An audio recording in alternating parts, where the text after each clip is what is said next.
It seems that the days are numbered for persons in uniform such as Commissioner Julius Mkhwanazi, Kersha Lee Stols and more.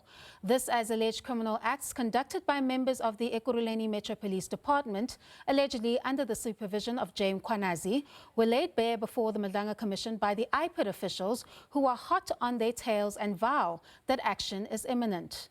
I'm Canny Maphanga and this is the Madlanga Wrap.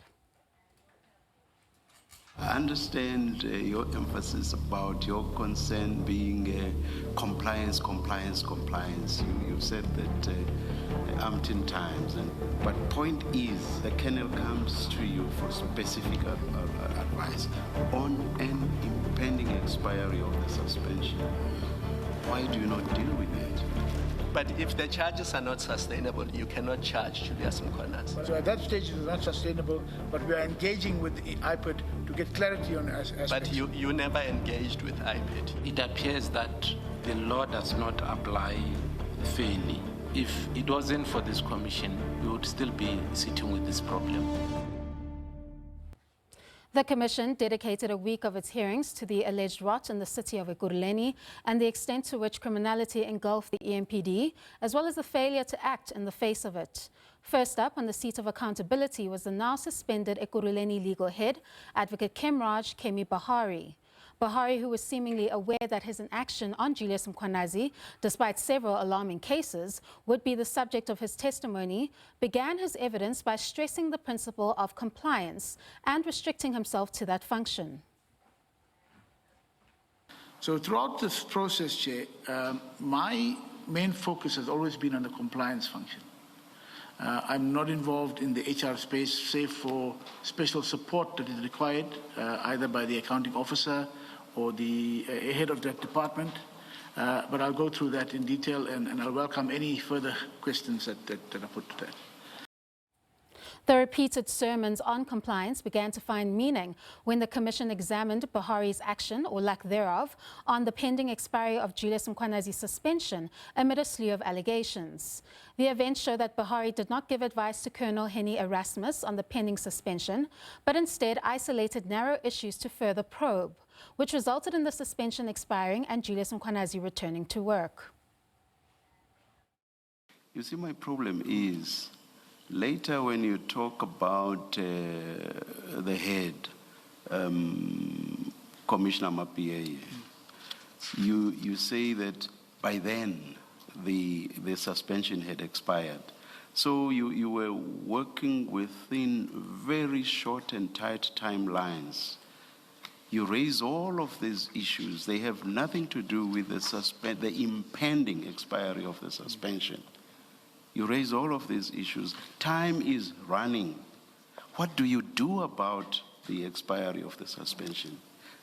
Bear in mind, Mr. Bahari, that the suspicion, false or correct, the suspicion is that you were part of a clique that was protecting Brigadier Mkhwanazi. So those who are on the other side, in quotation marks as it were, will say you let the suspension expire exactly because you are on Brigadier Mkhwanazi's quote-unquote side, as it were. Do you get the context? I come back to my question and I ask, why did you not give advice to Colonel Erasmus on the extension of the suspension? That's what he came to you about, not all of the issues that you then raised or chose to raise with him. Why did you not give him advice on what he came to you for? To add further injury to his own version, Bahari could not explain why he held the view that the charges against Julius Mkhwanazi, as stated in the IPID report that made negative recommendations, were unsustainable. His failure to act on the IPID report further bolstered the allegation that he formed part of a clique of managers within the city of Ekurhuleni that went above and beyond to shield Julius Mkhwanazi from accountability, despite the charges against him showing that he was not only an alleged risk to the EMPD, but also to the residents of the region as a whole. But if the charges are not sustainable, you cannot charge Julius Mkhwanazi. But Chair, but I explained to her what the process is. So at that stage, it is not sustainable, but we are engaging with the IPID to get clarity on aspects. But you never engaged with IPID. You said so yourself that the letter never went out and you never followed up to ensure that it goes out. Yes. So in fact, you blocked the process because you didn't engage with IPID. As the heat was turned up on Buhari against the backdrop that it was his advice that led to former city manager Dr. Imogen Mashazi not acting on the IPID report against Julius Mkhwanazi, Buhari eventually turned on his counterpart, charging that he never gave her that legal advice, leading to the implication that Dr. Mashazi was either mistaken or was not truthful before the probe.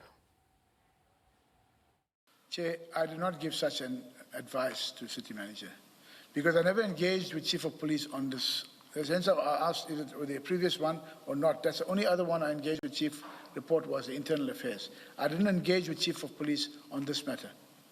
So no, hence I'm saying... We're talking about the city manager. Mr. Buhari, please stop doing that. We're talking about the city manager.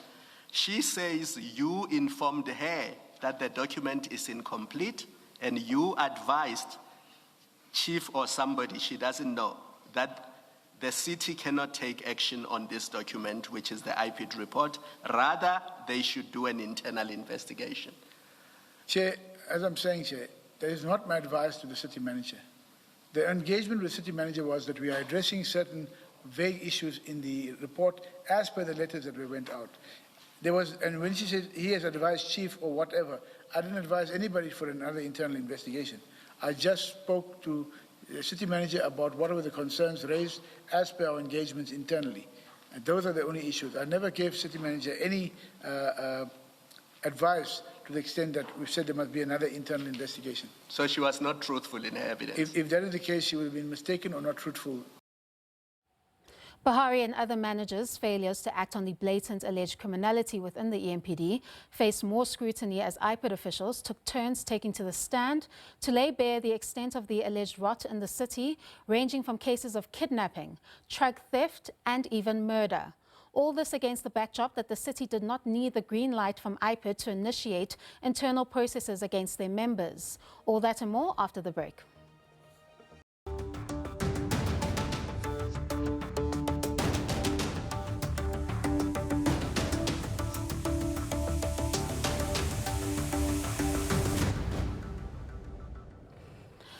IPID officials who serve in the institution designed to serve as the police watchdog that roots out shadowy figures from law enforcement agencies took to the stand to fight back against the allegation that they stalled investigations in favor of EMPD members implicated in criminality. The Commission got a glimpse into the challenges faced by the police watchdog, not only at a policy level, but against the kind of problem it faced in the Ekurhuleni region. Also, what we have observed in that municipality is that there are other trends that we have identified through some intelligence that the truck hijacking that have been staged is a problem. We have the issue of drugs, the proliferation of drugs there. IPID senior investigator Nomsa Masuku took the Commission through the hurdles in the Emmanuel Mbense murder case. It is alleged that in April of 2022, officials approached the property of Mbense under the guise of operations to recover stolen property. What then followed is the alleged torture and suffocation of Emmanuel Mbense, and his remains were dumped in a dam by Witness D, allegedly under the instruction and guidance of Commissioner Julius Mkhwanazi. The graphic details were first made public by Witness D through his testimony before the Commission. Masuku, however, made it clear that the late Witness D, whose name is Marius van der Merwe, would not be considered a Section 204 witness in her eyes. A Section 204 witness must tell all the facts of the matter that happened even if it incriminates him. Yes. But Marius didn't tell all the facts. So for me, he was not going to be declared as a Section 204 witness because he didn't tell all the facts. When he came to the Commission, he added more information that he never told us. Members under the supervision of Julius Mkhwanazi were not spared as investigations exposed how they allegedly abused their position and powers in order to perform acts of criminality under the guise of legitimate operations. These operations would give birth to cases of truck theft, kidnapping, extortion, and even murder. What was more startling to the Commission is that these cases were known to the EMPD before IPID pounced on them, and therefore there was nothing in the way of the city in terms of triggering its own internal investigations, as one is not dependent on the other. Instead, IPID investigations are weaponized against officers for an ulterior purpose. In your view, considering that by that time EMPD was armed with the complainant statement made to EMPD, less than 2 weeks later, EMPD had obtained the statements of the implicated officers and also regard being held to the content of their respective statements. Was that not sufficient for EMPD to trigger its own internal processes and start an disciplinary investigation, as you say at paragraph 85 at the bottom, that all these institutions do not require a directive from IPID to institute their own disciplinary investigations? Where the institution becomes aware of the relevant facts, they act on them through their own internal processes. Yes, they have enough evidence to start their own disciplinary action.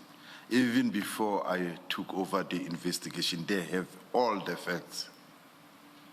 Because this person who obtained this statement works in that unit, which takes disciplinary action against members. Because it says, if you look at the top, integrity and standard. So this person is from that unit. So here they were supposed to have taken, they are aware even before IPID knew about this matter. And if I can take you then further to page 90 of the same file, we're still in TLM 1. Page 9? 9090. Okay.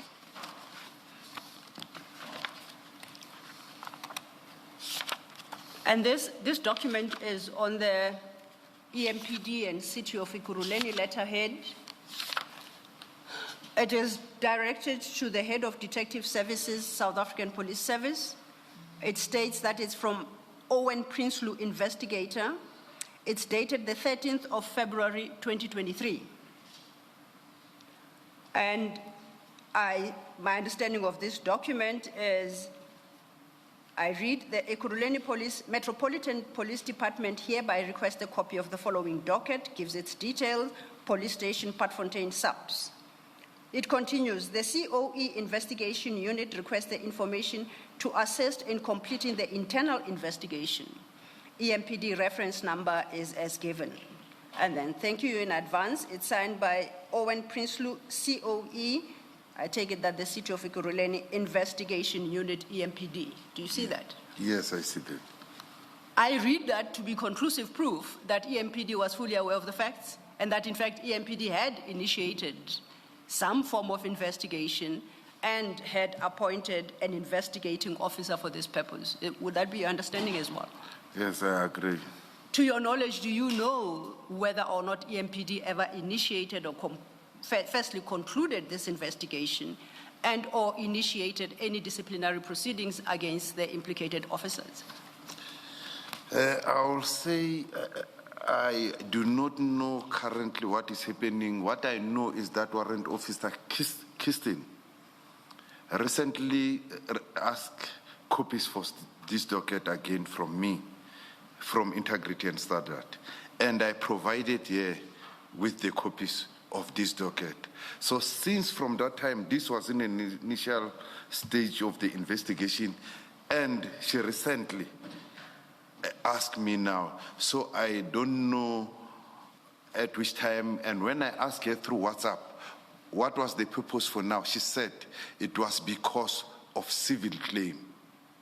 So according to my experience with EMPD, now I'm talking my experience with EMPD, the cases that we have done.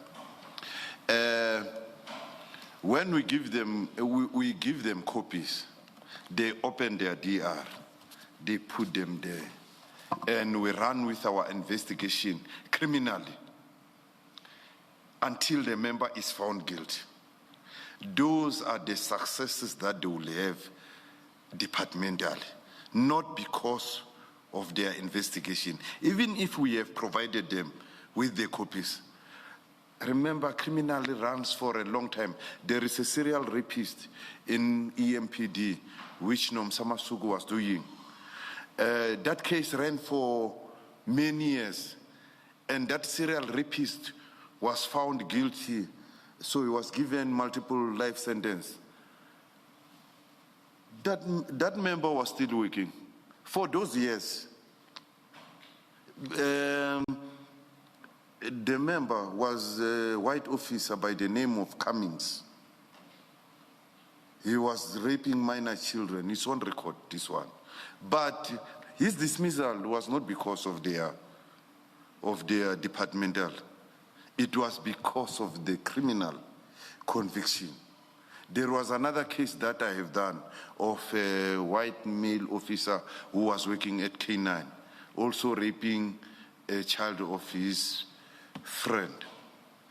He was also found guilty. Binel was, every time she was with me giving her the copies, but today she will say I didn't give her. She was following me even in Alberton. That member was found guilty at Palm Ridge Court. It was the time that member was dismissed. Not by their internal processes. They will have our copies, but nothing will happen. They will park it there. So they are depending on the outcome of IPID criminal investigation. So some of the copies that we give them, those copies when we give them, they use them to wage a war against each other. Makagula continued to take the commission through his investigations against Julius Mkhwanazi and members of his EMPD unit in forensic detail. What emerged was gross alleged acts of criminality unbefitting of persons wearing uniform. While the status of the criminal matters has its challenges, on the objective facts, there was nothing stopping the department from acting on members based on these incidents alone, as the threshold for criminal matters is not the same as that of internal disciplinary processes. The failure to act on these members resulted in an alleged reign of terror for many citizens of Ekurhuleni who were robbed of their trucks, goods in their stores, precious stones, subjected to kidnapping, and worse, Mbenze was allegedly suffocated to death. At the helm of the alleged reign of terror is Julius Mkhwanazi. IPID is one of the institutions accused of protecting J. Mkhwanazi from accountability. It seems from Makagula's testimony that these suspicions may have been a result of frustrations within EMPD, not due to alleged inaction by Makagula. As I indicated, the senior EMPD officers belabored under a wrong impression that I have a relationship with Brigadier Mkhwanazi, and an improper one at that. Further, that I have ongoing contact with Brigadier Mkhwanazi outside the official channels. This is incorrect. All my dealings with Brigadier Mkhwanazi have been in an official capacity as the head of specialized operation, where members of his unit are the subject of IPID investigation, and then only to the extent necessary. Chief Mapiyeye submitted a letter to this commission that he had addressed to the executive director of IP dated 24 January 2024, in which he complained of what he considered an inappropriate relationship between Brigadier Mkhwanazi and myself, and referred to a meeting I had with Brigadier Mkhwanazi. I will address the contents of this letter to the best of my recollection. Apologies, Mr. Makagula. Just a second. Commissioners, for the record, in fact, a correction has to be made. The letter was dated 26 January 2024, not 24th. And that is Annexure JM27 to Chief Mapiyeye's statement. And this letter, Chief Mapiyeye had addressed to the Executive Director of IPID. And it read, I need to bring the following matters under your attention. During 2023, I personally reported to you that one of your investigators, Mr. Makagula, reported in person to the city manager of COE, Dr. Mashazi, that myself and Deputy Commissioner Spies are people who are pushing, quote unquote, the IPID investigation into J. Mkhwanazi EMPD, while nothing could be further from the truth. 2, it is a known fact that IPID have various investigations and cases still pending against J. Mkhwanazi, which some are not concluded yet. 3, it has come to my attention that Mr. Magagula has had numerous meetings with J. Mkhwanazi on the sideline at the Boksburg EMPD precinct. Last meeting between them was Friday, 19th January 2024. 4, I, as the Chief of Police and Head of the Metro Police, have not been informed or have knowledge of these meetings, and I also do not receive any progress feedback on existing matters. 5, the engagement of Mr. Magagula and Mr. J. Mkhwanazi has got the potential of jeopardizing the cases against Mr. Mkhwanazi. I therefore request a meeting with you whereby we can discuss these matters further and a way forward on how to handle this. Your considered noting is appreciated, and it's signed by Chief Mapiaya. That is the letter that Mr. Magagula references at paragraph 91. Is that correct, Mr. Magagula? Yes. All right, now to unpack this testimony further, we are joined by Luke Enslin, a senior specialist investigator at Specialized Security Services. Mr. Enslin, thank you so much for joining us and welcome to Connecting the Dots. Good afternoon. All right, Mr. Enslin, it seems that from the testimony, it seems we're looking at an IPID that is currently an institution that doesn't really have teeth over the officers that it oversees. Because you're seeing in this evidence that there's a scenario where IPID negative recommendations against EMPD members were not acted on, and multiple cases under the investigation belt are still remaining stagnant.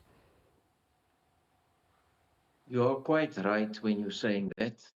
It's clear they don't have teeth. But here is another problem as well. EMPD should have acted against their members, and it's very clear from the testimonies given already that they knew of transgressions by their own people, their own members, their own EMPD members and others, and they also didn't act. IPID needs more powers, IPID needs more help, but obviously the people on the receiving end, I'm now referring to the EMPD members and others also mentioned straight through during evidence given, they should have acted as well. They in positions of authority, they should look after their own personnel and they should act the moment they realize something's going wrong. And I can hear from the evidence given by Mr. Baharari, for instance, timelines are ignored. The authority they have is actually displaced. They're sidelining one another. They are using copies of statements they received from IPID as weapons against other people within the organization. Here's an absolute big mess. That's what's going on here.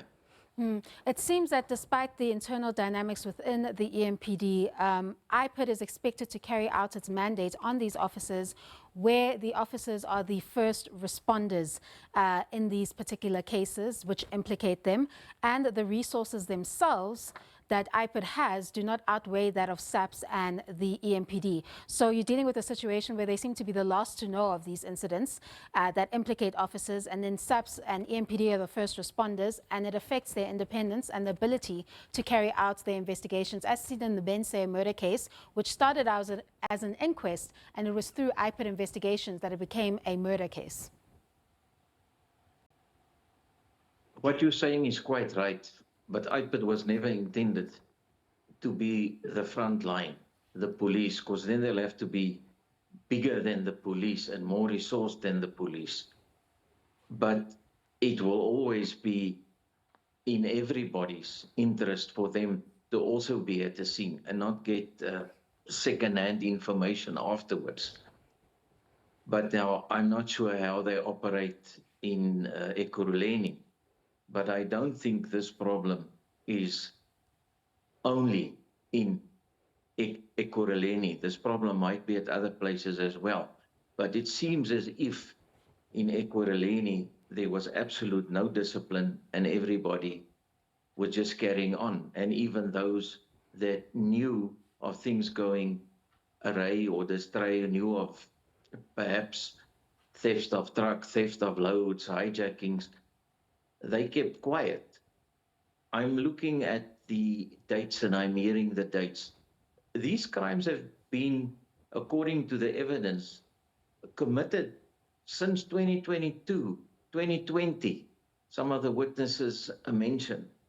And what worries me personally is why weren't some of these people arrested? You know, referring to witness D, I'm sure there was evidence in some or other form. If witness D was arrested, maybe he would still be alive now and be in prison. And if you look at the work of the Madlanga Commission, Mr. Insolent, part of it is going to craft reforms for a lot of these institutions so that the criminal justice system can actually work better to solve crime. What is, in your view, are some of the reforms that the Commission needs to look at in terms of IPID and how important the work that it does is in terms of rooting out those badly behaved cops, if we could put it that way? IPID definitely needs more resources, that's a given. IPID also definitely needs more teeth, more powers. It's totally useless if they are making recommendations and then nobody actually follows up on it or nobody takes it seriously. What I heard in some of the evidence is they rather go to somebody else and say, listen, IPID is having a relationship here with people that shouldn't be like this. So more power should be given to IPID, and IPID's recommendations must be taken much seriously. And they also should follow up on the recommendations they made. Some of the evidence from IPID members was shocking to me. They are also not actually pushing their point. They have a lot of powers as such. They must push their point. They must be more aggressive. They must see that what they are doing is reported and the necessary is done. If they also jumped on some of these people with more aggression or did something else, which they didn't do, maybe a lot of these crimes would have been prevented and people would have been arrested already. Lastly, Mr. Enshin, I'm not sure if you can still hear me, but if you can, Masuku also highlighted the personal safety risks against those investigating officers. And one wonders how IPID officials who are investigating at times dangerous crimes implicating police officers are not afforded the kind of safety and security that is often given to police officers that investigate similar crimes. I can still hear you clearly. Yes, I do agree with you, but you know, those threats come with the territory, and even police have the same problem. The issue we have in South Africa is the total lawlessness that we are witnessing now. And investigators must defend themselves and look after themselves. It is very difficult to have security looking after all investigators. The majority of investigators are all trained, and they trained in the use of firearms and specific security protocols, etc. It is very difficult to have security look after them, but surely there'll have to be some form of protection for them. And it comes with the territory. They have to be tough. They have to fight it. The police are in the same situation. And the laws in our country must be applied. Nobody can just go and murder police or IPID members, as we are hearing. And police members and certain other members are too scared to do their work. I heard that, I think it was Investigator Masuka and others who testified, that some of these cases were delayed for over 2 years because of the threats on them. Now, we cannot manage our country and manage the crime if everybody's scared. We need to fight back, and we need to get the job done and arrest the criminals and get them inside. And as we said previously by the Commission, if there's misconduct, then it must be acted upon. Cannot wait and wait.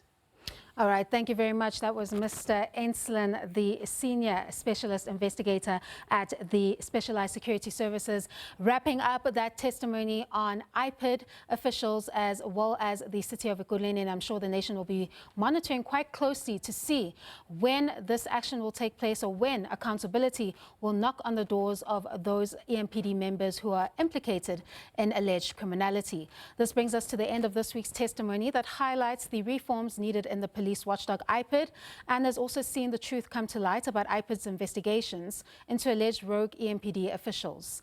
The Madlanga Commission will resume its hearings at 9:30 a.m. with partially in-camera witness F, back on the stand after he abandoned his court bid to block his appearance as well as the display of his WhatsApp exchanges. Join us next week Sunday at 5 p.m. to unpack the revelations that are expected to emerge from his evidence.